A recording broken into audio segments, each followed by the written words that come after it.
Now I just crossed 1 million on Instagram, 7.3 million on TikTok. And I'm like, okay, life is different. I never asked for this, but I was posting the videos and the response, the feedback was, oh, I love seeing you with your daughter. It's making my day during these dark times. I'm like, okay, I'm bringing value to you. Let me make sure I post every single day. Jada, let's go stunt. Hour a day. She would get a new skill. I'll post a new video. 10,000 followers, 100,000 followers later, 300,000 followers later. Somebody was like, hey, you should start a TikTok account. I was like, no, TikTok is trash. Like, it's just little kids twerking and stuff. You know what I mean? So then after a while, I was like, let me just go ahead and open it. Posted a video. Didn't think anything of it. Then somebody texted me. They were like, you're going viral on TikTok. I'll open it. I'm like, I'm at 1 million followers in one night on TikTok. I'm like, hey, forget Instagram. I'm going to TikTok. Right. Went to TikTok, start posting, viral. And let me add just one random piece here. What's up, family? Thank you for tuning in to the DreamNation podcast. My name is Casanova. I'll be your host, and I'm excited to be bringing to you entrepreneurs, thought leaders, and trailblazers from around the world. Stay locked in with us because we're about to go on a journey that will change your life. What's up, Dream Nation? Welcome back to another episode of the Dream Nation podcast. And I tell you, this conversation is one that I'm excited about. All the conversations. Why? Because it gives me an opportunity to be able to build relationships, but also be able to go deeper into the minds of some of the greats that's trailblazing in our path today. So today I got on the show my brother, Mr. Rolland Pollard. Yes, Rolland, sir. You want to go ahead and say what's up to Dream Nation? Dream Nation, what's up? I'm excited to be here. We had a quick chat before we went live, and I'm excited to get to share my story. I got a little bit about your background, Casanova's background, and I'm ready to put it all out there on the table, answer some questions, throw whatever at me. I'll answer it honestly. I'm a very transparent person, so we can take it as far as you want to take it, okay? Absolutely, man. So let's start out with the first thing is everybody knows you now, just right when you was walking in here, right? So she was like, oh my God, how do I know you, right? And it's social media. So talk to me about, let's take it all the way back because now you got millions of followers. You and your daughter are trailblazing, doing something that very few fathers and daughters are doing. But let's take it all the way back. Were you always an outgoing guy? Were you always a trailblazer in terms of media, or what did that look like? If you go back to high school, I guess, I've always been the type where you tell me I can't do it, I'm gonna go do it. So I sought after to do things that, as black males in America, we get put into a box, right. And so I've always wanted to navigate outside of that box, break all the glass ceilings, do things that black men aren't really doing. So I did bodybuilding just randomly. Then I moved on to competitive cheerleading randomly, and then just took that I cheered at Tyler Junior College. Got all my skills there, and then I took it back home to McKinney. Well, I'm from Plano, but I worked at a cheer gym in McKinney after college, and that's where I had a monopoly. So then I learned how to build a business there. Then I built another business on the side, and so I've just always gone on this journey to be different, but it hasn't always been more so, trailblazing. Yeah. It's been more so about finding my own path. I was a weird kid in high school because I was just finding myself. I didn't find myself until probably 23, 24. I'm still finding myself now. But I'm learning who I am, and I'm learning how much favor I have. And I want to make sure that with everything I do it 1000%. It's not any, my main focus isn't just being the African-American male living in America doing something different. I'm past that. It's more so about, okay, I'm given this set of tools, resources, I'm given this set of this life. What am I gonna do with it? Okay, because to waste that away would be a disservice, and I fear that. I love it. I love it. So let's take it back even further though, because you said I always wanted to do something different, right? I always wanted to create my own path. Where do you think that came from? Like, was it you weren't exposed to enough? Because I know for me, when I was growing up, for example, like I always knew that I had big dreams. Like growing up, it was VH1's The Fabulous Life of, right? If you ever seen that TV show, that was my thing. So when I saw these big yachts, I saw these big houses, me growing up south side of Chicago, I was like, yo, like, how do I even obtain anything like that? How do I even be in the room with people that had that? So for you, did you feel like it was a lack of, or what was it like? How did you get to like, yo, I want to do bodybuilding, yo, I want to do wrestling? What gave you that motivation? I was raised by a single mother of two, and she was told that a woman cannot raise a man.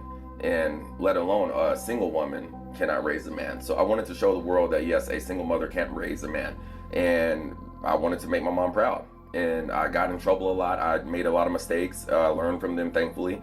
But at the end of the day, my mom is proud of me. She's proud of wherever I am in life, and that fulfills me right there. So that was my main purpose. Make sure my mom knows that she did a good job raising a man, bringing a man into, or a boy into a man, essentially, because my dad wasn't really in the picture. And now I'm a father myself. So now I'm going into this blindly. And the way I perceive it is out of sight, out of mind. If you're talking about the VH1 stuff, you know, MTV cribs, like people showing their homes. I was from Texarkana, Texas, a little country town, and we didn't have all that there. So whenever I saw that, it was just so far-fetched that I'm just like, okay, cool. But then whenever we moved to Plano, I'm like, people are actually doing that. You know what I mean? So culture shock whenever we moved to Plano. I was the only black person in my school in elementary, and I was like, okay, this is weird. Like, I'm the only black person, so now there's a target on me. Now I gotta be not that token black guy, but there's a lot of eyes on me. A lot of people. I said the word boo boo in I don't know, 5th grade, and somebody was like, boo boo. They were like, do only black people say that? And I was ready to fight. I was like, wait, what are you talking about? You know what I mean? Because in my eyes, that was like a very ignorant, almost racist statement. But I had never experienced that. But now I just realized people just don't know the culture. So I've always walked through life ever since then, 5th grade, just not really walking on eggshells, but making sure that if I'm going to be in a place where I'm less than represented, a little underrepresented, if you will, I want to make sure that I show up as my best self and show up to where I want to leave a good taste in someone else's mouth. Okay, more specifically, white people, because where I came from, we're in Plano, there weren't a lot of black people. So if they're going to look at me to, if I'm your only source of knowledge for an African American male, I want to make sure that I'm doing my part into leaving a good taste in your mouth. I love it, man. You know, it's so funny because you said you didn't have a father growing up, and obviously I shared that part of mine as well. And one of the quotes that always sticks out for me is, you know, I first heard this in social media probably like 3 years ago, and it said, if I didn't come from a wealthy family must come from me. Right? And so I was like, man, I love that. But then I took it even deeper because I wanted something that really resonated with me. And it was like, if I didn't come from a loving father must come from me.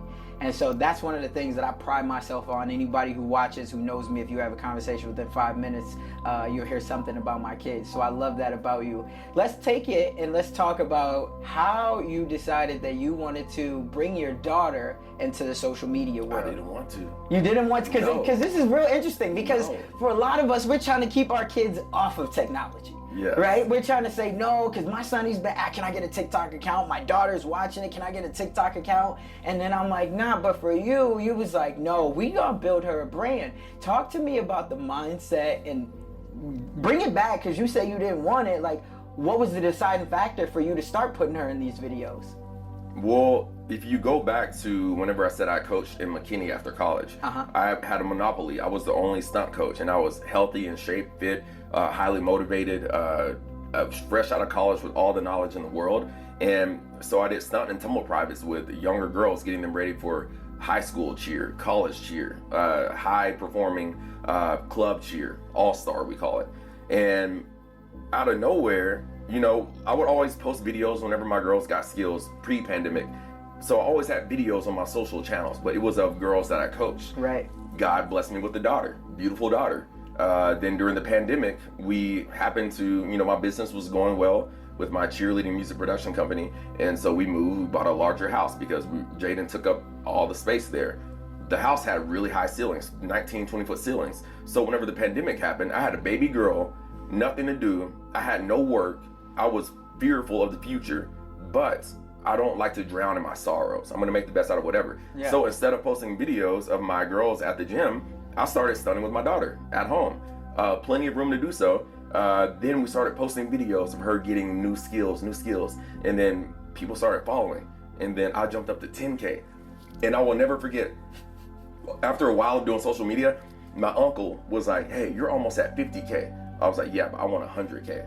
I will never forget that. Now I just crossed 1 million on Instagram, 7.3 million on TikTok. And I'm like, okay, life is different. I never asked for this, but I was posting the videos and people, the response, the feedback was, oh, I love seeing you with your daughter. It's making my day during these dark times. I'm like, okay, I'm bringing value to you. Let me make sure I post every single day. Jada, let's go stunt, hour a day, teaching her stunts. She would get a new skill, I'll post a new video. 10,000 followers, 100,000 followers later, 300,000 followers later. Somebody was like, hey, you should start a TikTok account. I was like, no, TikTok is trash. Like, it's just little kids twerking and stuff, you know what I mean? So then after a while, I was like, let me just go ahead and open it, posted a video, didn't think anything of it. Then somebody texted me, they were like, you're going viral on TikTok. I'll open it. I'm like, I'm at 1 million followers in one night on TikTok. I'm like, hey, forget Instagram. I'm going to TikTok. Right. Went to TikTok, start posting, viral. And let me add just one random piece here. There's a friend of mine, we still keep in touch, but he told me, hey, if I were you, I would just take my 15 minutes of fame and then just go on about my life. Like verbatim. He said, I would take my 15 minutes of fame and then just get back to whatever I was doing before, because it doesn't last forever. Right. And I was like, you know what? I like to go against the grain. Let me see if you're right. Let me test that theory. So I went viral again and again and again and again and again. And then I found a strategy to where I can go viral anytime I want. Okay? I'm still going viral right now due to a strategy that I still use today, which is leveraging the hate. Let's talk about that, because I seen somewhere where you talked about there's a lot of dark times for you, right? And we'll get into those definitely. But I see one point you had talked about you didn't know if you wanted to continue to post them, right? Because it was like, oh, what if your daughter, gets hurt, breaks her neck, whatever else. And so you were at a point where you were just like, maybe this ain't it, right? Because this is the dark side that nobody talks about. Walk me through, like, how did that, one, give me a specific, like, one of those times that it happened, and two, where did you find the courage to really just keep going with it? Was it Jaden saying, nah, Dad, I still want to get on social media, like, let's make this stunt, and you like, nah, like, I'm gonna hold off for a little bit, or what was that like? Jaden is more so out of sight, out of mind. Okay. She knows that people will talk mess, but for example, do you ever let her see comments and things like that? Yeah, I let her read every single comment. Okay. But for example, I'm gonna just open a random video and just find a comment. I bet you I can find a comment. Okay, so I'll never let you hit the ground. I'll say that in the video. Yeah, I've seen it. How do you know you're not gonna? What if she hits the ground? She won't. Oh, you're such a narcissist. I know someone just like you. She's gonna grow up hating you. I'm like, what are you getting at? I'm a trained professional at partner stunting. I know everything that I need to know about safety. I'm not gonna drop and she's my own flesh and blood. Right, Why would I drop my daughter? Like, well, what if you do? You're gonna drop her one day? No, I'm not. Because if we do a stunt to where I don't feel comfortable, we're gonna get a spotter. But if we need a spotter, we probably shouldn't be throwing that stunt either way. Even if we do have a spotter, I'm still gonna catch my daughter. You know what I mean? I tell my spotter, don't touch my stunt because I don't need you. It's just more so for peace of mind for my daughter. Right. But she knows Daddy is going to catch her no matter what. She may bump my shoulder. She may hurt her arm a little bit, get a little bruised up, banged up, but it's better than hitting the ground. She's not hitting the ground, okay? Right. So a lot of hate. If I go through my comments, it's gonna be, does she really want to do this? It looks like you're forcing her. What if she doesn't want to do cheer? Why are you forcing her to cheer? My daughter doesn't cheer, she does gymnastics by choice. She doesn't want to cheer. She said, Daddy, I don't want to cheer, I want to do gymnastics. So she's been in, competitive gymnastics for 3-4 years now, killing it, absolutely crushing it. People online, here's how I benefit off. I don't give them enough information to have a standpoint, to have any basis to lay down a foundation of any premise, Right. You can't say anything and be confident because someone will say, oh, why do you force her to cheer? Do you know that my daughter doesn't cheer? No. Okay, why are we talking about this? Social media is a game of chess to me. I'm always 3 steps ahead, and that's what I've learned. So to go back to answer your question, 3 years ago, people saying, oh, you're gonna drop her, oh, you're so such a forcing parent, you're like Joe Jackson, you're like whatever, oh, she's gonna hate you growing up. It got to me where I was going crazy. I'm like, I don't want to go viral. I don't want this following because I didn't ask for the following. I just posted and then people started following. Right. So I never asked to go viral. I didn't want that. I had 5,000 followers. I was kicking it, and then 5,000 turned into 500,000, and then all the positivity turned into a lot of hate and positivity at the same time. I didn't know how to navigate the hate. Right. Like if you go from living a happy life and then to having 500,000 followers or people just yelling at you who don't truly know the situation, it hurts, truly hurts. But now I'm at a point where you can't tell me anything I've never heard before. And I've matured to the point where I know, okay, you're coming from a point of ignorance and I have all the leverage because I strategically make my videos to where you are missing information. But if you want to put your opinion, I'm going to pin your comment and we're going to have a chat. Really, we're not going to chat. My followers are going to have the conversation for me, because there are people who understand my lifestyle. Hopefully by now you brought me into your podcast. Very thankful for that. Thank you very much. But you wouldn't bring me on if you thought I was a trash human being. Right. But then again, you came into this not knowing who I really am, but you have just there's just something in your head that maybe he's genuine about something. Let me have a chat with him. So a lot of people don't do that. They just put their own narrative and go run with it. Okay. Right. But the hate was hard at first. Now I leverage it. I love it. And I think it's to that point. I think one of the best quotes that we've all heard in life, right, is hurt people hurt people. Right? And I think that that's really what it is. A lot of the times, whether it's envy, right? Because somebody else knows that they have a star on their hands. Every child could potentially be a star, whatever he or she wants, right? But are you showcasing it in that way? And are you giving them the support in that way, right? So that might be in robotics. That might be in basketball. That might be in cheer and gymnastics, whatever it is. But I think that that's where a lot of people are hurt, because they look at what you're doing and they see that they had that same opportunity to do it. So it becomes envy. And now, of course, social media allows anybody to be able to say whatever they want, especially because private profile, right? Yeah. All of these things. You can't even mention them back. Like this, you can't even get them back. So it's just like, yes, right? They're like, oh, well, you made this public so I can say what's on my mind. Hey, say what's on your mind, boost my engagement, go for it. But you can't hurt my feelings at this point. So, but. I love it. Now, let me ask though, just for somebody else that's thinking about it, because a lot of people get these hate comments, right? And I'll be honest, for even me, for CJ is very good in basketball, but he puts a lot of time, a lot of work in, right? But for him, like, he's asked for, now he just got social media. He's 12 this year. He just got a phone, just got social media. And he's a very responsible kid, but I have been a little fearful, right? Because for him, once you get this social media, I don't care how old you are, you get exposed to a lot of stuff. And for somebody else that's out there that's listening at this and they're saying, okay, how do I navigate? Give me some tips on how I don't let this get to me. But two, if my child is, like, how old is Jaden? 7.5. 7.5. So let's say my child is 13 and we're doing things together, right? How do I then protect their mind and help build their foundation? So one, not only does it get to me, but two, more importantly, it doesn't get to them.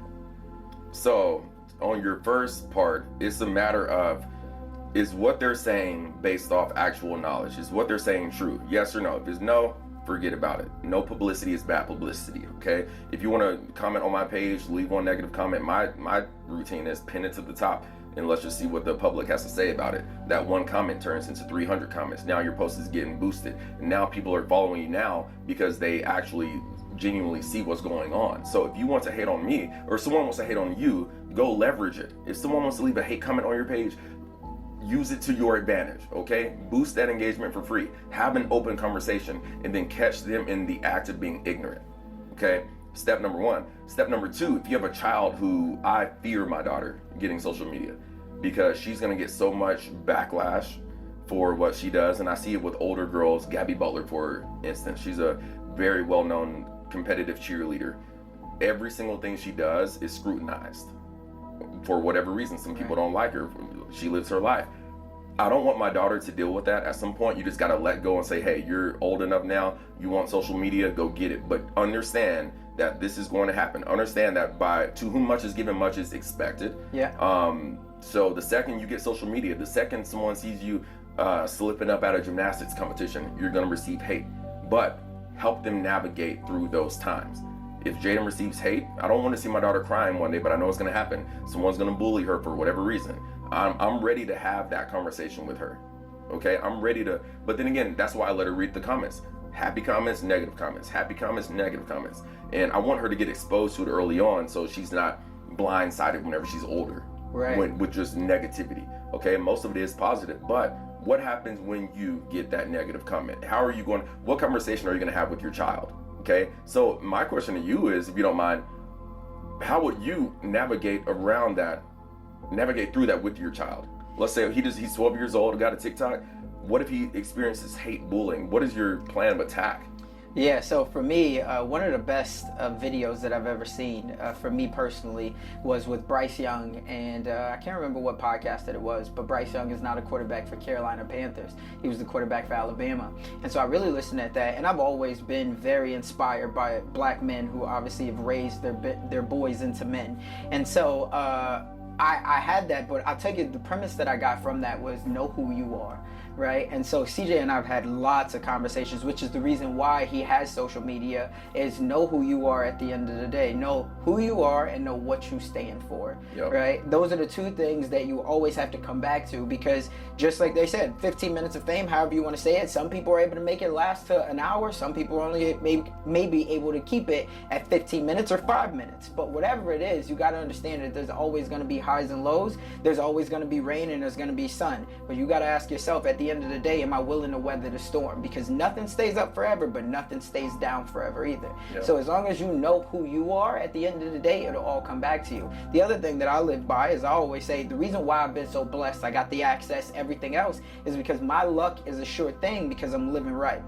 And so that's a quote from Drake's song, but every time I hear that, I'm like, that's exactly what it is for me. Deep. So as long as you got the integrity, as long as you build the relationships, at the end of the day, it doesn't matter, especially those people who don't know you. But in the beginning, everybody starts off as strangers, but unfortunately, many of those people won't support you, right, at the end of the day, but those who will support you will make it feel like that you got the world at your palms, right? So what I'm saying is, let's say that you even, just like you said, you got 1 million followers, but on these comments you got 5,000 comments, maybe 500 of them are bad. Yeah, those 500 can't outweigh or outlast the 4,500, right, that are good. So know who you are, know what you stand for, and love on the people who are going to love on you, because at the end of the day, once you give them a taste of who you are, you'll be good. And so that's what I do. Know thyself. I have that in my phone in my notes page. Just a random powerful quote. Know thyself. Another really good quote I have, the simplest thing ever from a book I always read: do the thing and you will have the thing. Off topic, but something so short and sweet is so powerful. But on what you're saying is, okay, there's something that I heard the other day. It said you train people how to treat you. Yeah. So people know by now, you come onto my page talking nonsense, you're going to get treated in this fashion. You're going to get attacked. But on the lines of that, I have a post going viral right now. 7.2 million likes on the post. There's a negative comment that's pinned with 100,000 likes. That 100,000 likes is peanuts to the 7 million that agree. So you gotta think of it in ratios. If you have a lot of people hating on you, you probably have 10 times at least more people supporting you. And down the line, as people see who you really are, you have less of the hate and more of the support. And then you can go back to just having I'm all about community. I'm all about good vibes. I don't want my page to be negative. I told people that a long time ago, hey, I'm done commenting on these posts. If you want to go comment, go for it. Like, just go attack them. And then I was like, I don't even want that. Like, I don't even want you attacking people. Just be respectful to them. Even if they're hating on me, be respectful. Come to them with respect, okay? Because the one in control over the other's emotions is the puppeteer. And you can make them dance, okay? So I can make people dance on my page. You come at me negative, I got you. I have more knowledge than you, okay? I'm strategizing. I'm 2 steps ahead. But just because you're the puppeteer doesn't mean you should be pulling on the strings, okay? At some point, you gotta say it's not even worth to pull the strings. But you just have to sit there and know that you are the puppeteer. You have the power. I love it. That's kind of dark. But. That's very dark, but it's the reality. It's one of those things, to keep it 100, that a lot of people do know, they just don't want to say. Right? You know, when you're Facebook, and especially if you run, a lot of people try to run media accounts and things like that, and you kind of know at the end of the day, it is kind of dark, but it's the thing, I think more darkness needs to come out, right? And be in the light, and more people have to speak whatever their truth is. And that's why I love that you're on here doing that.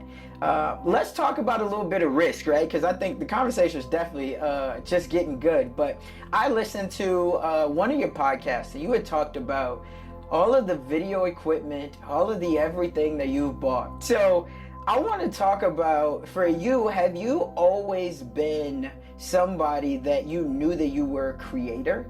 Because being a bodybuilder, doing wrestling, being a cheer coach, there's lots of them. People can identify with that. But it seems like you've always had the other side of it, where you say, not only am I going to do the thing so I can have the thing, but I'm also going to showcase the thing.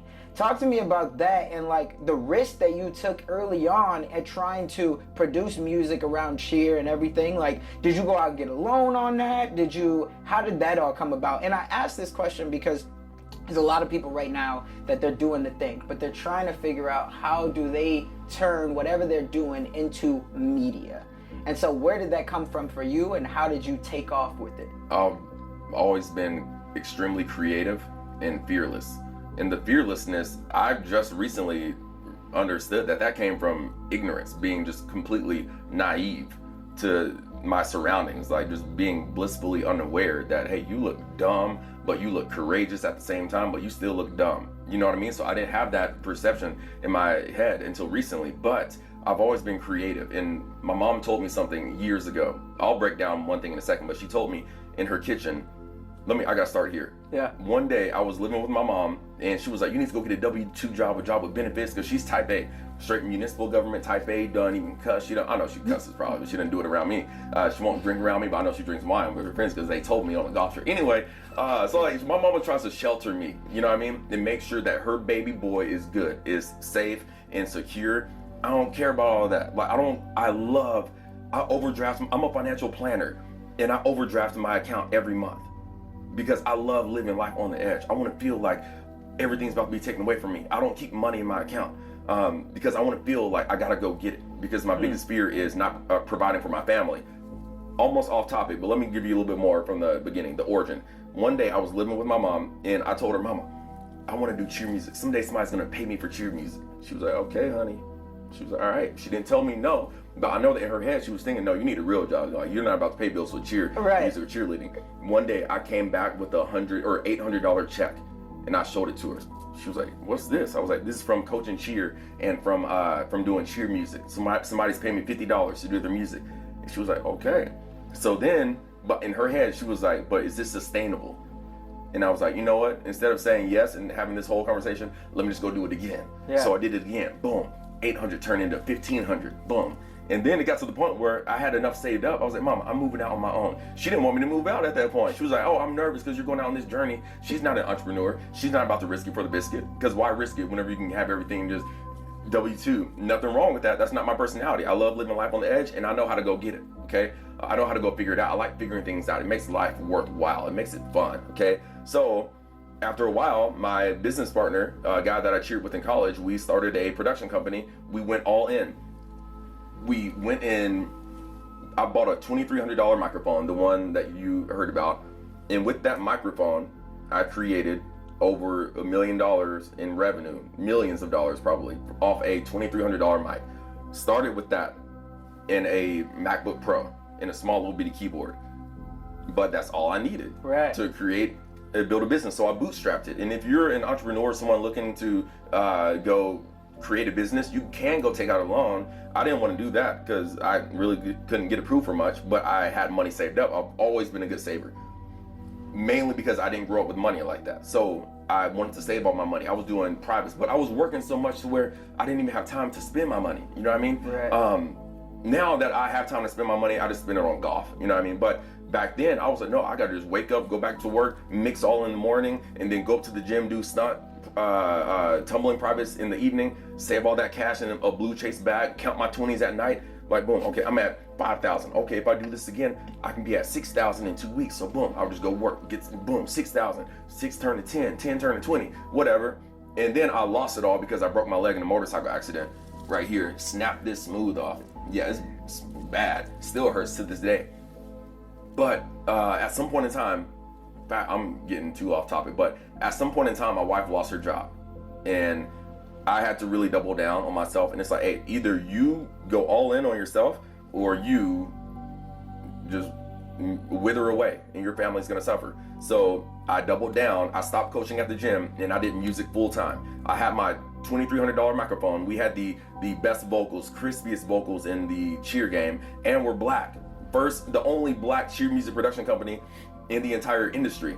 And we had an advantage because the other cultures wanted our style, the hip hop, soft style, the harmonies and the vocals, whatever. So we had an advantage there. So the $50 mixes turned into $300 mixes, 300 turned into 900, 900 turned into 1650. And then at some point we were like, hey, let's just see what happens. The thing about business ownership or entrepreneurship, you don't have a cap to your income. So you name your price as long as you can back it up. But I was reading a book last week and it said, I have the quote written down, but the person giving the product, you can get people hooked on your product, almost like a drug.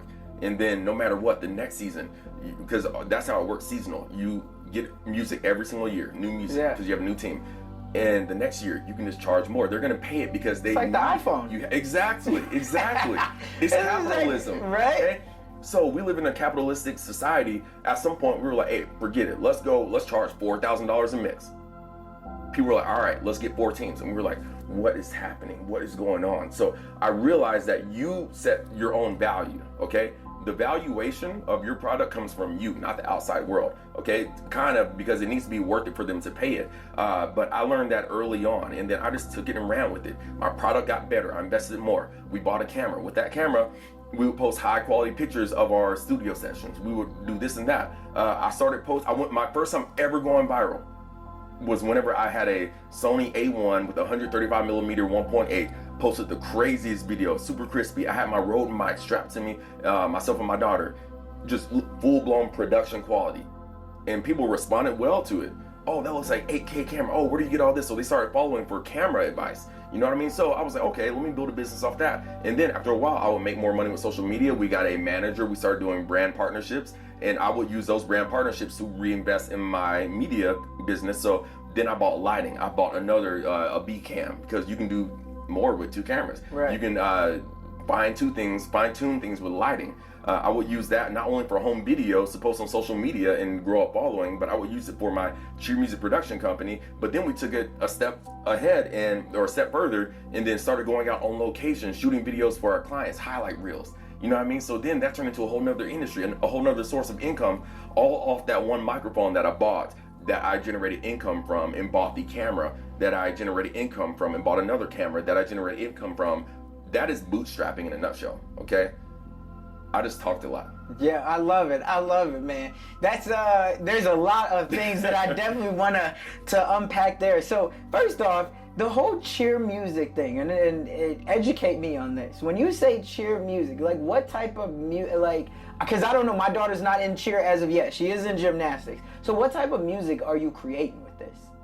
So for example, I have a team, Weber State Wildcats. Okay. They were going for a 5P. And so each routine has a tumbling section, a stunt section, a pyramid section where they all stunt together, another tumbling section, and then like a jump section, a flipping section, and then they always end with a dance, okay?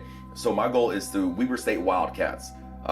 They were going for 5P 2 years ago. We're going for an 8P next year. Still winning. Anyway, shout out to Weber State University, coldest cheer team in the nation. We just made history. Is that where Damian Lillard went? I don't know. I feel like Dan went to Purple.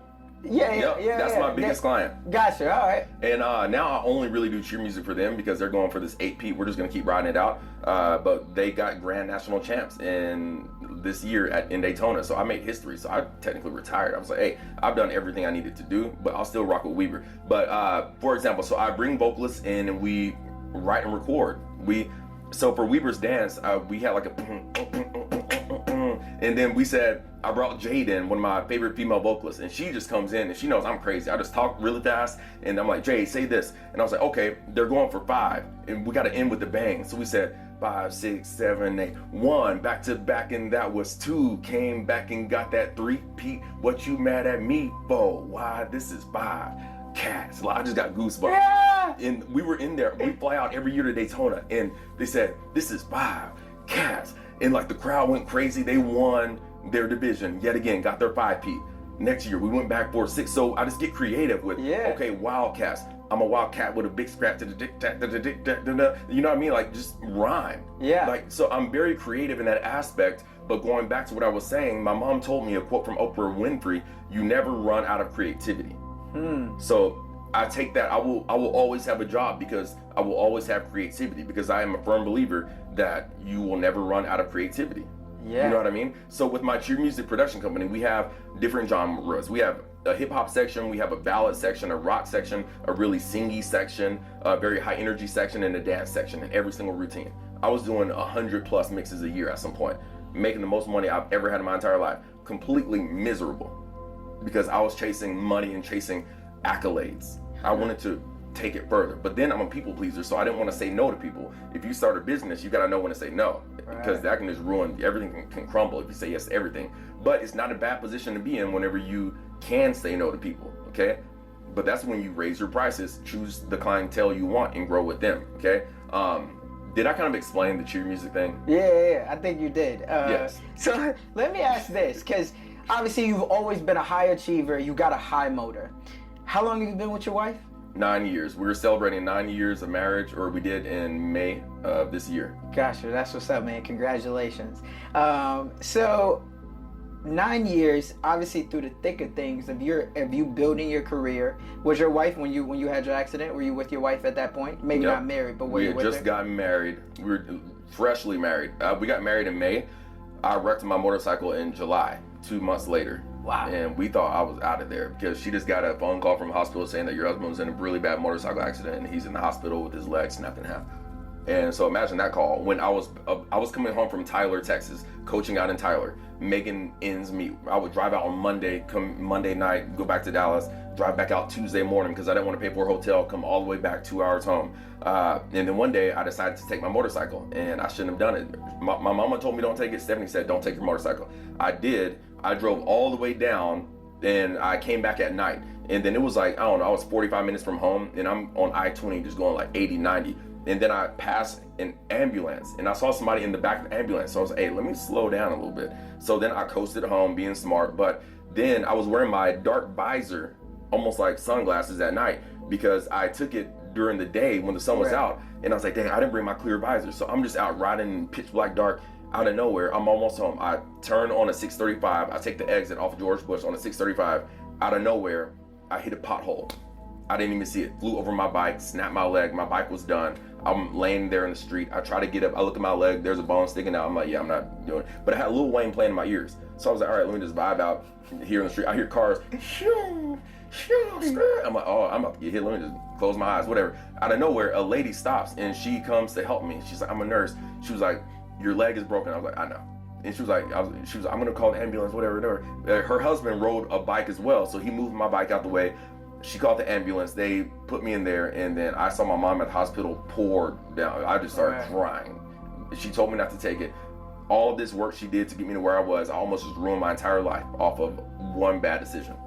So, where was I going with that? Yeah, we were freshly, 2 months married, and I almost died in this accident. It was bad. It wasn't that bad, but it could have been way worse because I was wearing a helmet, thankfully. But my helmet, if I wasn't wearing one, we would not be talking today. Like, it was down to the core. I had 2 black eyes. I cracked something in here. It was crazy. So I learned to not take life for granted, and I learned to quit doing dumb stuff, like taking a motorcycle out. Have you rode a bike since then? Yep, got another bike after that. I fixed that bike, boom, and then I got another bike, a Ducati 1098S, and then my buddy laid that down in front of my house. I was like, yeah, it's time to get rid of that thing. That's a death machine. So I made the mature decision to get rid of bikes and get a fast car because I'm more protected in a fast car. I still have a need for speed, but I have a family who needs me here. Right. We have life insurance to where if I'm not here, they're good. But while we're here, you know what I mean? I want to make sure that I'm making the most responsible decisions for my family. So I let go of my childish ways in many areas. That's what's up. So yeah, where I was going with that was, I think one of the things that a lot of people balance with, right, when you have somebody that's a high D, right, a driver, right, is on the other side, what was Stephanie, your wife, like? Like, was she working with you? Is she a high D as well? No. Was there times where you was like, man, I don't know if I'm gonna be able to keep my career and keep my marriage because we're young on in it and we got young kids? Like, what was that like? Going back to whenever I was doing 90-hour work weeks, making the most ever, but I was miserable. I had a newborn baby girl and Jaden, and I had no time with my daughter as she was growing up because I was always working. My relationship suffered. I didn't have much relationship with my daughter because I never saw her because I was always working 16-hour days, 7 days a week pretty much. And then it got to the point where what's more important, money or your family, your marriage? Because whenever you're working, you're not pouring into your spouse as you should. You're not giving them the love that they not only deserve, but the love that you owe them, okay? And I say you owe them just because you decided to take them off the market. She's out here just following me blindly, whatever I'm doing, you know what I mean? Because our livelihood all relies on what I do, the decisions I make. So I gotta be smart with my decisions. So she's just out here following me blindly. I owe it to her. My daughter didn't even ask to be here. My son didn't ask to be here. I asked her to be my wife, yeah, but she didn't have to say yes. So since she said yes, I took her off the market. I said, hey, you're rolling with me. Give her the best life you can. My kids didn't ask to be here. They definitely didn't ask to be here. Definitely not Jax, but they were both planned, by the way. But we brought them into this earth. We owe them everything we can provide for them. Okay, but it's not just money. It's not just the material things. It's the time. It's the how are you pouring into your children? I poured into my daughter. Our bond is stunting. That's how we bond. It's not me forcing her. That's just what we do. We've done it since she was 2 years old. My son, we go to the pool every day, teaching him how to swim. He's doing his backstroke. He just learned how to float yesterday. I'm pouring into them. At the end of the day, we read our books. You know what I mean? We played Xbox. I gave him a controller to where he thought he was driving. He was happy. You know what I mean? We bonded. But back in the day, I wouldn't have that time because I would prioritize work. But the hard work-life balance is you need to make money. You need to pour into your family, but the more you pour into your family, the less money you're going to make. So where that is the, you know what I'm talking about? That is the I guess the puzzle. That is the riddle. Yeah. That is the riddle. So what was would you say that was part of the reason why you incorporated your family, mainly your daughter, but you know, you have videos with your son as well. Is that one of the reasons why you said, hey, then I don't have to split, because if I could bring my daughter in, would you say in the back of your mind that that's ever crossed your mind? No, I can't say that. Just because there's a different motive behind that. That's more so, it's just what we do. I have a daughter. Everyone knew if I had a daughter, she was going to be a really good flyer. But it's never been about this is how I learn down the line, that's how we bond. But for example, going to the arcade every single week. If she does well with her stunt videos, we would always go to the arcade immediately after. Go play, go take her for ice cream. That's more so like the time that we spent together. The stunting, that hour long, no. That was just, hey, let me teach you something. Let's teach you discipline. Let's push the limits. And people are watching us post online. And it got to the point where we were stunting only to post.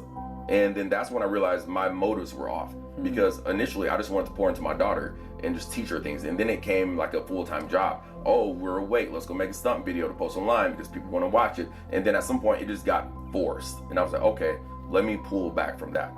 Let's actually rekindle our relationship. Let's actually focus on what really matters, which is me pouring into you, not from a stunting standpoint, but just from a time standpoint. We could just be doing a walk to the park. We could go swimming. We could go to the arcade, whatever it is, go climb something, go hiking. I love hiking. I love the outdoors. But Jaden loves doing whatever I do. But more so, that's where I'm focused on now. Okay, I don't care about money because we have our finances set up in a certain way to where I can spend the time with my family that I want. And that is more valuable than money, but it hasn't always been like that. Gosh. And the motives have not always been right. The motive used to be money. But now the motive is time. I love it. Because that's more valuable in the long run. Money will always be there. Now, one of the things that, and I always like to make sure that we can give actionable, because there's somebody that's watching this right now or listening to this right now and they're like, okay, I get it, but where was the thing? You said I pulled back, I could see that it was starting to be forced. So was it a book? Was it you and your wife getting into it? Was your daughter just maybe showing a different type of emotion one day when you go do it and you like, hey, you got to get this under control, Rolland? Like, what was the sign for you? Crying in the stunt videos. At the beginning, it was crying because she was frustrated, but I'm a very much so, hey, we're gonna get it till we get the right person. I still am today, but you gotta know, I was pushing her too hard. It was like maybe some days she didn't want to stunt, but we were only stunting. I didn't even want to stunt, but we had to post a video for social media because I was like, one video a day, get 100,000 views before noon, then go on about life. And we would do that every single day, but there were days when I didn't want to stunt. She definitely didn't want to stunt, and we would do it anyway. And then it kind of just deteriorated our relationship with stunting. You know, the association became stressful. It's a job. It's something that's just not fun. It's just almost unbearable. And then I found a way to pull back and then make it more fun again. So it was all feedback from my daughter. Looking at old videos as I'm trimming them for social media, I would look at this where I was too hard on her there, or I could have. There's a lot of growth you do as a man down the line, mainly after you have children. Maybe you got to just pull back and not say what's on your mind. I was saying what was on my mind, like, Jada, what are you doing? Why would you do that? Like, what if you just said, hey, it's okay, go again. Be more kind, be more nurturing. Yes, empathetic. Being more just aware of their emotions versus the task at hand, which is to get a stunt video to post on social media. I learned a lot. I've grown a lot over the past 3 years, not only in what drives me, but more so what fulfills me and my relationship with my daughter and communication with my daughter, my son, and my wife. Really, people in general. Yeah. I love that. And I think that's so important, I think, for all parents out there, is because one, you got to be aware, you got to be cognizant of it. But two, I think there's a lot of pressure when you see someone who has talent, that you look at something like Malcolm Gladwell, right, where you talk about 10,000 hours, right, and everything you turn, everywhere you turn, it's motivation, right? It's like, oh, you got to go through the grind, David Goggins, you got to go through the grind. But then you look at it, and even let's use for your example, you got Kobe and Gigi, right? And it was that Mamba mentality. And so I guess my question is, in that moment, is it an intuition? Is it a gut of saying, hey, I get it that that's what they did, but my daughter isn't that daughter, or my son isn't that son? Because as you speak that, it's like, you were like, hey, we were stunting every day, but then you know that, like, you gotta be able to go through the hard days, right? And is there an age where you're like, okay, if she was 14, we would maybe do it, but she's only 6? Or is it a maybe like, doesn't matter what they do, I gotta go off of my intuition because this is my seed and my relationship with her or him is more important than whatever the result could be on the back end? And if it happens, it happens, but if it doesn't, I gotta focus on the right now. You gotta, I truly believe that there's no good age, but how, with the given age, how do you put it in a comprehensible way?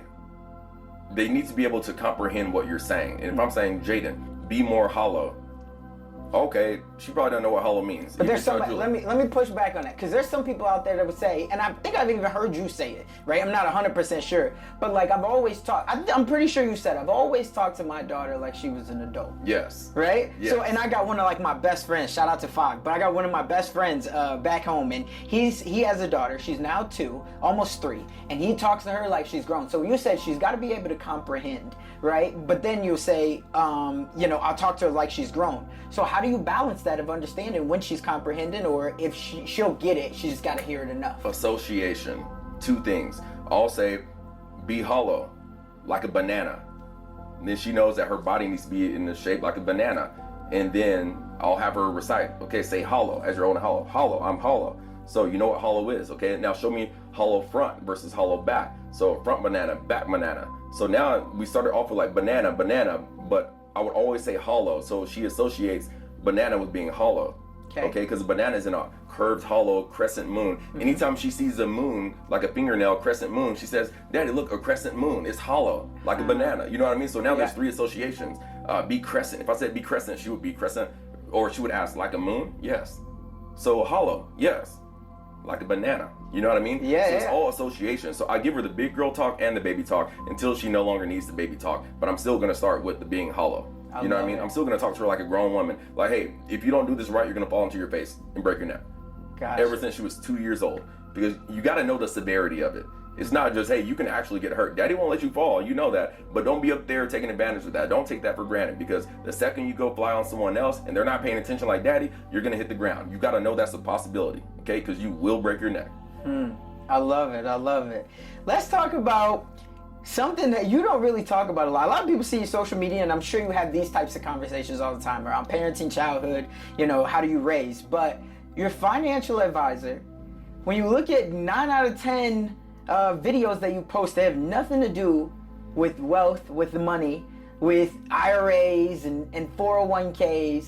Why did you decide that you wanted to become a financial advisor, especially because that's a little bit of the slow lane, right? Whereas it seems like everything of what you've done has been more in the fast lane. I've wanted to go out, I wanted to take action, social media, 1 million followers.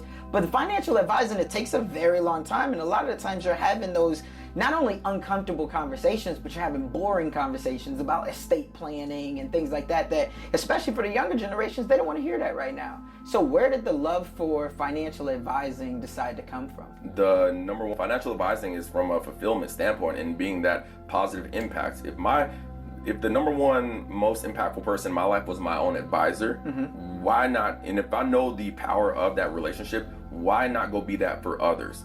I have such a large platform to where I can be that for a lot of people, which I kind of took off with my business. I sailed up the ranks just because I have so many connections and I'm able to help so many people with my platform. I don't post about it because I don't need to, in a sense. And let's say if I do post about it, okay, I get 1,000 people reaching out to me. My team isn't that large to where I can service 1,000 people in a week.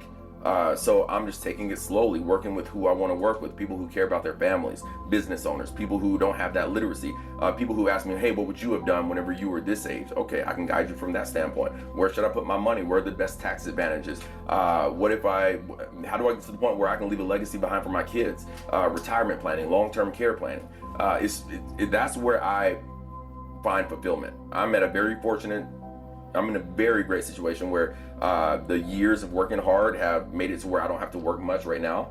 And so with my free time, I'm not just going to post on social media and just be a full-time influencer, content creator. No, that's kind of shallow in a way. And I can provide more impact to the world and provide more value to the world. So I choose to do it with financial planning. I love it. Let's talk about those hacks, right? Because I know that now you've become a financial advisor and you're an entrepreneur as well. And I'd imagine does your wife still work? Nope. She hasn't worked in 7-8 years. That's what's up. So let's talk about what's one of the best hacks that you've found since you've now become a financial advisor over these last couple years that a lot of people didn't know about, but it's helped you to save more money and also increase your wealth. Permanent life insurance. Hands down. People, if you take the life insurance portion out of it, permanent life insurance, of course, has a death benefit attached to it, but you can use the death benefit for long-term care. So with my permanent policies, I have a long-term care clause down the line where I can use my death benefit. Hold on. Hold on. And we was going fast. People were like, yo, I gotta rewind. How many times I'm gonna hey, I do that all the. Okay, let me slow down. Permanent life insurance, because you can grow your money in a tax-deferred way and access it just face value in cash. And it forces you to save. It's more so like a deferred annuity or let's say a PDA, a personal deferred annuity account. Okay, you can have this account to where it's like a vault. You can lock it away for 10 years, but you can't touch it for 10 years after you sign the contract. Okay, but it's going to grow in value over time, however much percentage. So whenever you access it, of course, you're going to have more, but you can't touch it for 10 years. With permanent life policies, you have access to the money before 10, but it's the same long-term engagement to where you really don't want to touch your money, but if you ever needed it, you can pull it out tax-free and use that. Or you can borrow against it and never essentially touch the principal and leave that growing. But if you're going to borrow against it, let me just calm down. Yeah, you got to pay it back. But so I have it in my plan to purchase a beach property. Okay. With one of my accounts. I have like 11 policies. So wait, you're saying your plan. So you're saying like you've set up right now already a 3, 5, 7, 10-year plan, and at every single one of those levels, right? And how do you know when you get to that level? Like, what's that look like? For somebody that's saying, I'm getting the bag right now in social media, just like he is, right? But I don't have the financial information that he has. And I'm hearing about this right now, and you say, I got a plan. And I'm like, okay, well, I don't even know who to go to, but how can I start out on this plan? What does that look like? For example, I met with the 21-year-old. I don't typically take on 21-year-olds because they have shown to be a liability many times. But I have this one guy, he's a nail tech out in Atlanta, Georgia, I believe. And he is 21 years old, but he has $6,000 discretionary each month. He has no clue what to do with it. I'm like, hey, I want to take you under my wing, because if I get you now, and if I can keep you on track and hold you accountable, you will never have to worry about money for the rest of your life. Because I know everything that you don't know, and you haven't had a chance to mess up yet. You know what I mean? So once I get someone like that, they have no clue, so I teach them along the way. But at that point, it's all about trust. Yeah. But if you look at my page, although I don't talk about finances, you see that I am a hard worker. Thankfully, we have a lot of nice things which really don't matter, but you had to do something to get those things. Very much family oriented, very much about spending quality time with my kids. So you kind of get this aura of who I already am, although you don't really see the real me. So I don't talk about it on there very much, but you can see that I've done something right financially. But if you're a young person coming to me, or just a person in general, you got to start with the basics. Okay, if you can think of it as a pyramid, what is the bottom of the pyramid? You need a good foundation for a home before you lay the bricks, before you do the framework. Okay, so you get the foundation, make sure that nothing can wreck your financial picture. The only 3 things that can wreck your financial picture: you become disabled and can't work. That's why we do 100% full disability up until age 70. You stop working. Why would you ever stop working? Or you get fired. Okay, so we can knock out 2 of those from the get-go. And your emergency fund. With the current amount of money you have, how long can you sustain your current lifestyle? I ask people that every single day. The first question I ask: with the current amount of assets you have, how long can you maintain your current lifestyle? And what's the average answer? Some people say 1 day. Some people say 1 month. Some people say. But on average, years. what do you see? Like 1 month? It's so. What I'm asking is, do you feel like most people are financially illiterate? So they don't, one, they've never asked themselves that question, but two, because they've never prepared. So as a financial advisor, you would say you probably should have how much? 4 to 6 months. If anything were to wreck your, let's say whenever I wrecked my motorcycle, I only had 1 month, 1.5 months, but I had no disability coverage. If I had a disability policy at, I don't know, $50 a month, maybe it would have covered all my finances for however long I was out, you know? But I didn't have that, but I didn't know about it.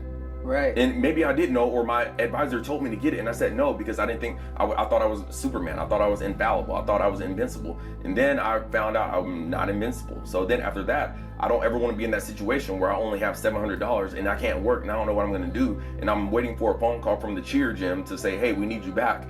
And luckily the lady called me when I was on my last $700. But I didn't have to drain $3,000, $5,000 like that. I didn't have to drain all that money. But I wasn't financially literate, and I had a weak financial profile, a weak foundation that led to everything else I was trying to build crumbling down. You want to get it to where nothing can wreck your financial picture. So we start there. Get yourself covered from, do you have kids? Okay. Do you have the ample amount of death benefit in the term policy to where if you were to unfortunately pass away, God forbid, are they going to be okay for a sustained period of time? No? Okay, let's tackle that. Do you have your DI coverage? No? Okay, let's tackle that. First two things. I don't take on clients who aren't going to be responsible in that aspect because I can't make any promises after that. Something can wreck your financial picture, and I don't want to have to go back to your family and explain why they have no money or why they can't sustain because we didn't do something way back when we could have just knocked it out. So hopefully I answered your question right there, but we start from the bottom, and then slowly as we build a relationship, we start talking about, okay, how do we grow your investments? How do we get the wealth accumulation? Okay, how do we get to that phase? After a while, you want to talk about, okay, now I'm retired, or now I'm inching towards retirement. How do you want to receive the annuity payments? You can't pull from your 401k until you're 59 and a half. So what are we going to pull from? Some people don't even understand if you make more than 150, 155,000, you can't contribute to an IRA unless you own a business, or a Roth IRA at least. But if you own a business, if you have an LLC per se, you can do a SEP IRA, okay, and fund it that way, but you still can't touch it until 59 and a half. So what, if you want to retire early, let's say 50, what's going to get you from 50 to 59 and a half in the most tax efficient way? Because your 401k, if you pull out early, 10% penalty, and you're going to be taxed on that amount, you know? So a lot of things where now I'm just talking. No, I'm loving it. I'm loving it. And I think somebody right now, they're getting a lot of value out of this, right? So they're looking at, okay, what are my options? They're being exposed to the information that maybe back in their hood or maybe in their household, nobody else is telling them about that. So now it's enough for me to even reach out or just get on YouTube and be able to search. You know, if I'm 45 years old and I've just started a business and I'm coming up on that 50, okay, well, I have a business right now. Can I go get that SEP? How can I start, right? And so I think all of these things are very, very crucial and important. And just like you, I mean, I was never exposed to it. So in a back end way, I always love learning about it. I mean, I have conversations around this, but you can never be too financially literate, right? Because there's always different codes and things like that. And I think everybody that you have in your circle can help you to be able to just get 1% better every single day. So I love that. Let's talk about, for you now, are you focused on stocks and like, do you do your own stocks and investing, or do you allow somebody? I don't handle my money. You don't handle? I don't touch my money. I don't handle the money. I don't handle anything in my life, literally. I have a portfolio manager. He manages my money and the money of my clients' portfolios, who are qualified for that. And I have an accounting firm who does all my accounting, my bookkeeping, and my taxes at the end of the year. My wife handles all the bill structure for the house because I'm not very organized in that aspect because I'm focused on work. So all I got to do is make sure that whenever the 9th comes, the 1st and the 9th, I have enough money in the account for the mortgage. I have enough money in the account for all of my investing, which is I invest for my kids, a lot for my kids. But then again, whenever they get hit 18, 21, they're not just going to get that money. You know what I mean? If my son has a crack problem, you're not about to get that money. No. If you're living a life where you have an upward trajectory, I have something that will supplement what you're doing. One of my favorite quotes is, and I kind of tweaked it, but weak individuals create, strong individuals create easy times. Easy times create weak individuals. Weak individuals create hard times. Hard times create strong individuals. It's cyclical, okay? So although I can make it to where my kids don't have to work ever, you're going to work. You're going to figure it out for yourself. Because for me to have you do otherwise would be ignorant on my part, knowing that if you have it easy, what happens whenever you go through hard times? Do you know how to navigate? Do you know how to create something for yourself to where all that was wiped away, you can go do it again? No, if not, you got to go figure that out and then come to daddy. I love it, man. Let's talk about, you've talked about a lot of things that I'm sure somebody watching or listening right now is super inspired by, including me. What inspires you though? Like when you turn for inspiration every day, is it the Bible? Is there a podcast, a YouTube channel? Who inspires you, or even what inspires you? The best version of myself. I love that, right? And I think we can align on that. But there's still somewhere that you tap into when all of a sudden you're not feeling at your best, right? And you're feeling like you don't know, you've hit a ceiling. You're like, can I do it? Where do you turn to? Like, there's somewhere. So keep in mind, the premise will always be the best version of myself, because the best version of myself will make things work. But what if I'm feeling down? How do I find that inspiration? I love reading. My favorite book is Wake Up and Live by Dorothy Brand, female author, amazing book. Failure is just leverage at the end of the day. But what about those inspiration or uninspired days where I don't want to get up, I don't want to get out of bed, I don't want to go work, I'm tired of providing for the family? How about you go make some money, Stephanie? How about, no, I'm tired of the kids. No, the kids are mad at me because I did something, I yell at them. Now it feels like the world's against you. What do you turn to? Right. I'm very faith driven. I don't read my Bible every single day, but I do turn to quotes from the Bible. I do turn back to my deeper sense of purpose. I do turn back to who I really am, and I do turn back to just the fact that life is you're gonna have bad days, right? But like you said earlier, you're gonna have high highs and low lows. But what comes after the lows? The highs. It's cyclical, just like the stock market. What goes up must come down. But what goes down is gonna come up at some point, even if you don't know when. So I really don't have bad days where I sit and mourn just because I have I cannot complain about anything in life right now. But I do turn back to my faith. I do turn back to I have a whole list of books in my phone, audio or iBooks, highlighted sections. If I'm having a bad day, I'll turn to that. I turn back to the quotes. I turn back to the I Told the Storm gospel song. You know what I mean? I go back to the foundation of what got me to where I am today, and that is having faith, and that is working towards my best self. Love it. Let me ask, for somebody, I used to always ask this question. I think it's a great segue. I used to always ask this question, if there was anything that you could go back and change. And people would always say, I never go back and change anything. And I always say, we would always go back and change something. Like for me, I would go back and change losing my mom, right? So I've learned to ask this in a different way. And that is, through all of your success, through everything that you've learned along your journey, if there was one thing that you could go back and you wish you would have implemented sooner on your path to where you are today, what would that one thing be? You already know I'm gonna say nothing, because I feel that you got here where you are today is everything that has happened in your life has gotten you to where you are today. And for me to want to mess up that process, you already know that standpoint, okay? But to answer your question, my dad had a heart attack about a month ago, and we've never had a relationship due to the fact that he never supported us. He never did anything for us. When he had the means to, he always had excuses like, oh, well, I just don't know where money comes in my hands and it goes out. Yeah, well, you brought us into this earth. It is your responsibility to figure that out. And I, as a man, as a father now, there is resentment. But after he had a heart attack, everyone was calling. My sister called me. I don't have a very strong relationship with my sister, but she called me when I was at a financial planning meeting, a conference in Milwaukee. We were out playing basketball at 10 p.m., had a couple beers, whatever, having a good time. Sister calls me, and Stephanie hands me the phone. She's like, it's your sister. I'm like, wait, what? And then she was like, she's bawling. And she said her dad had a heart attack and he's not doing well. And I was like, whoa, life can go fast. I wish I had a relationship with my dad, but I still had that resentment.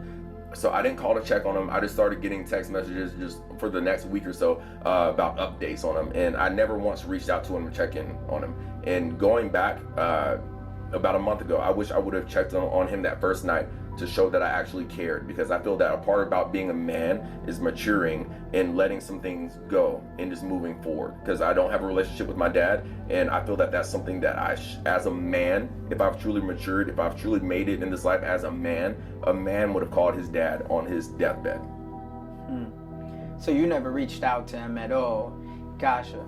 Okay. But to answer your question, going back further, I wish I had a relationship with him sooner. I could have been a man, even though he's the older adult. I could have been the person to try to create a relationship. I feel that there would be less resentment, and I could have just lived a more peaceful life. I live a very fulfilled life, but there's just this part where I just don't focus on. There's this dark cloud that I just try to blow away, and it's still there lingering. But I am blindsided. I'm short-sighted by the current, and I don't. But then that cloud gets bigger and bigger as time goes on. And so just, if there's something be a man. And if you're a woman, be a woman. Be a mature individual. Have the tough conversations to where your cloud dissipates. That dark cloud dissipates, gets smaller. At some point, you can't just, and it goes away. I don't have that right now, and I wish I did, but it's due to my inactivity.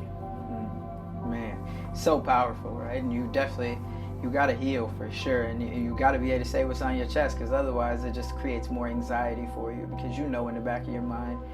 So I definitely, man, I love that you brought that part up. Me never having a relationship with my dad, same way, right? But my dad, I have times, and I don't know if you do, but I have times when my dad would call me up when I was back in Chicago and be like, hey, I'm about to come get you, and multiple times where he just left me on steps, right? Of me like, yo, he's coming, like crazy. So I'll tell you just one story, and we'll kind of move past this, but it was 8th grade. Never had a relationship. My mom would always call him and be like, hey, Cass is in town, because I'm living in Iowa now, right? So bring back to Chicago, I'm hanging out with family, whatnot. But there was one time that always sticks into my mind, and basically my mom gets him on the phone with me, and he's like, there's 2 times that stick into my mind. First time is when I got diagnosed with cancer, and I was only 3 hours away at the University of Iowa, only 3 hours away. And I remember my mom getting him on the phone, and he gets on the phone, he's like, what's up, shorty? He's like, so your mom tells me you sick, and 3 hours from Chicago, right? 3 hours from him. And I'm like, yeah. And he's like, well, you gonna be all right, you got strong genes.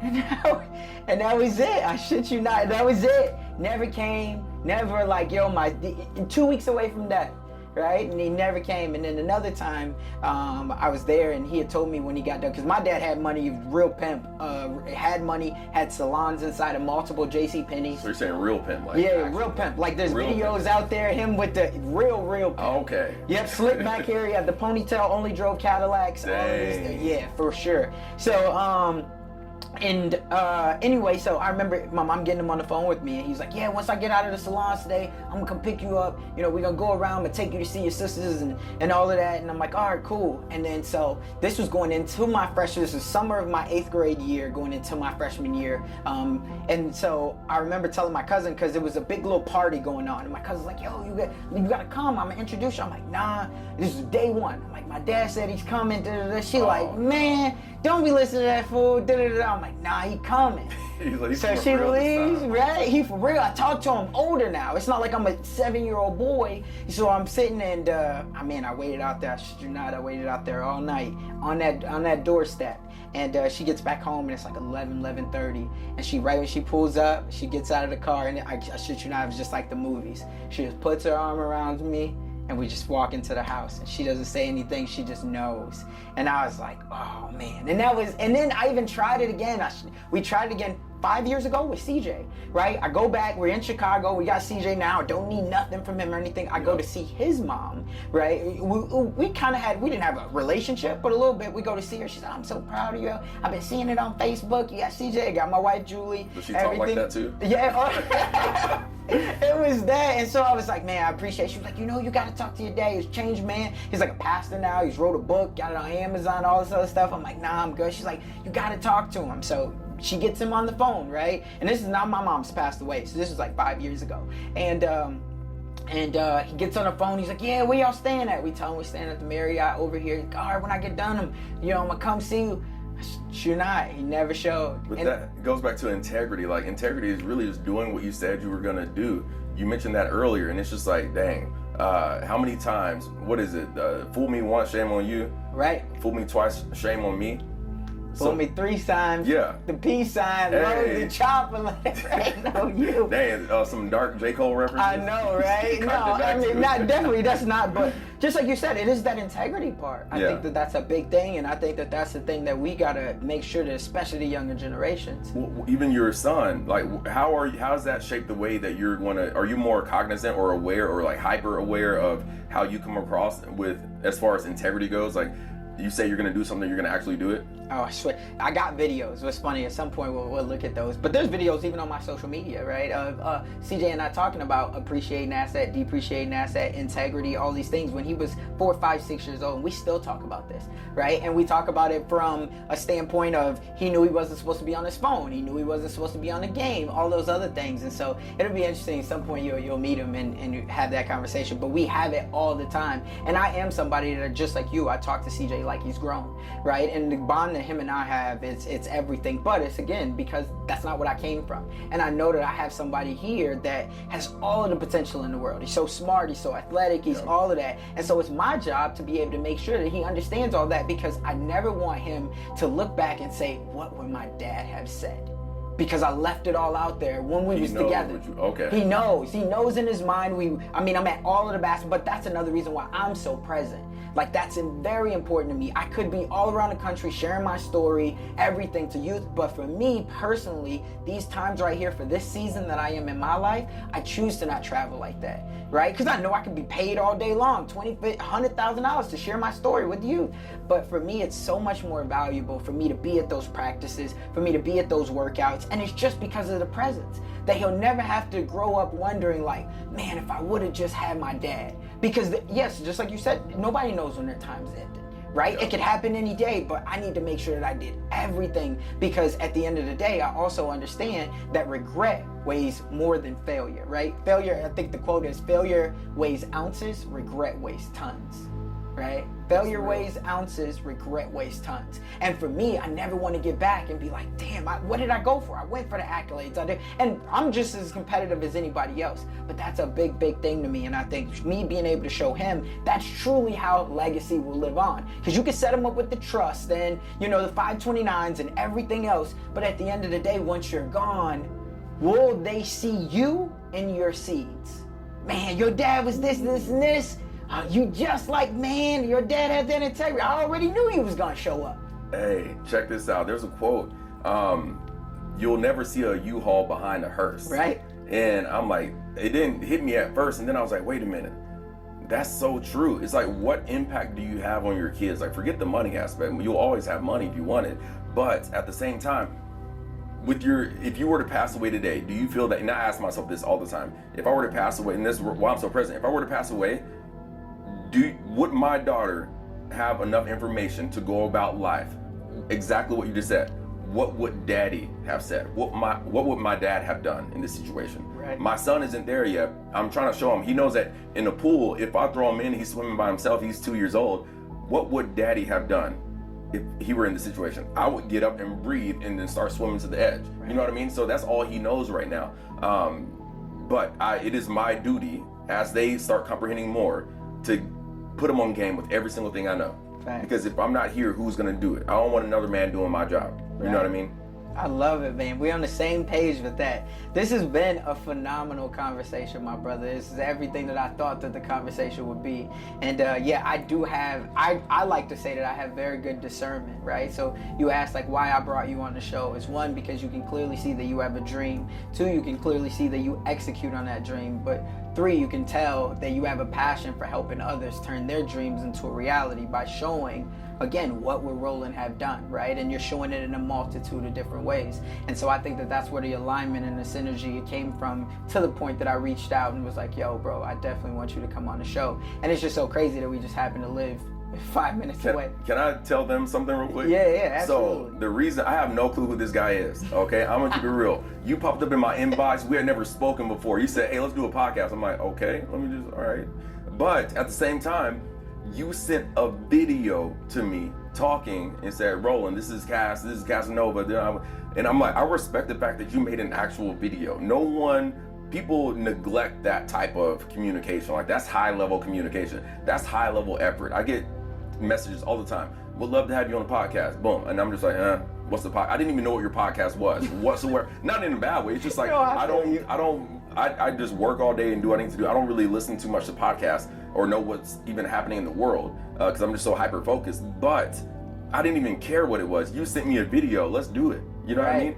The fact that you went the extra mile to do something that small. And then I saw there's a mentor that I have, a wealthologist, Brian Ford out in Atlanta, very high level individual in our company, one of the top advisors and black advisors in the nation.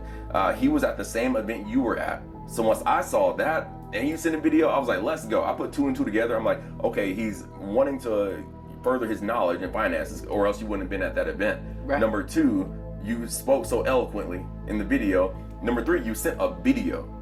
Like, we live in a world of just digital. You can't text a tough conversation, and you sometimes should not text some things and have that be the end all be all. You went the extra mile, and that's why I decided to come, and I think this conversation was fantastic. Man, I appreciate you, my brother. The last thing that I want to end on for somebody that's out there, that they say, hey, you know what, I don't even have the start of what he has. Like, I don't have the $2,300 camera plus the MacBook. Right. I don't have my dad in my life, but I also don't have my mom that's speaking life into me as well. Right. I don't have any of that. I'm not big enough. I'm not strong enough, and I'm not fast enough to be able to get what he's done. Well, let me ask you, what would you say to that person to get them to just take action? I would ask them why, and keep asking why, then ask why again. Because if you can get down to someone's why, if you can get down to what your why truly is, which is going to require tough conversations, and if you can stay true to your why, you can never fail.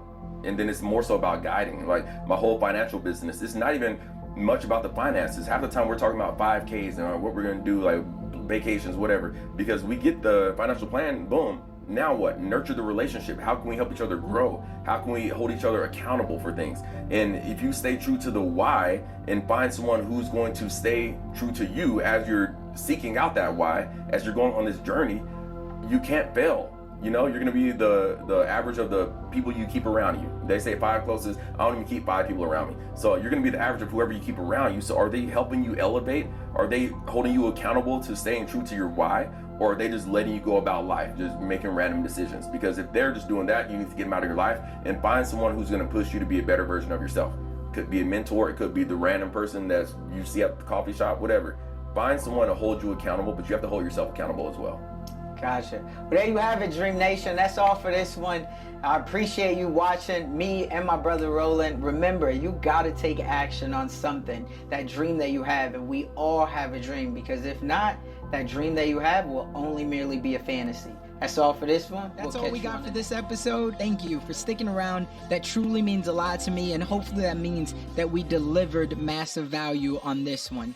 If you haven't already, the way that you could say thank you to myself and the team is just by heading over to iTunes and leaving a review and a rating. That's what iTunes loves to see. That's how we get out there even more, and I would definitely be grateful for it. I know the team would as well. Do me a favor and head on over to DreamNationPodcast.com.